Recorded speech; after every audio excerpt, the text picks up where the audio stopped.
اللہ کی تفسیر ختم نہیں ہوئی. امیر کائنات نے فرمایا تو ایک رات کی بات کرتا ہے, تو ایک رات کی بات کرتا ہے, اگر قیامت تک تو میرے پاس بیٹھا رہے, اگر قیامت تک تو میرے پاس بیٹھا رہے, میں بسم اللہ کی تفسیر بیان کرتا رہا, بسم اللہ کی تفسیر ختم نہیں ہوگی.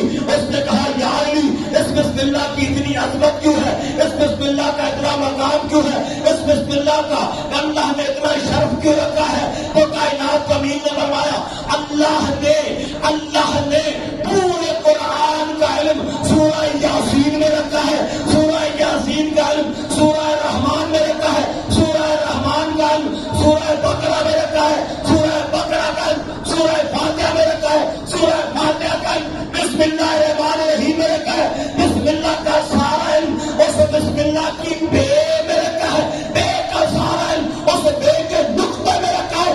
امیر کائنات نے فرمایا عبداللہ ابن عباس میری طرف دیکھ اور مجھے پہچان, انا النذیر نقطہ تحت الباب, وہ نقطہ جو بائے بسم اللہ کے نیچے ہے وہ میں علی ابن ابی طالب ہوں.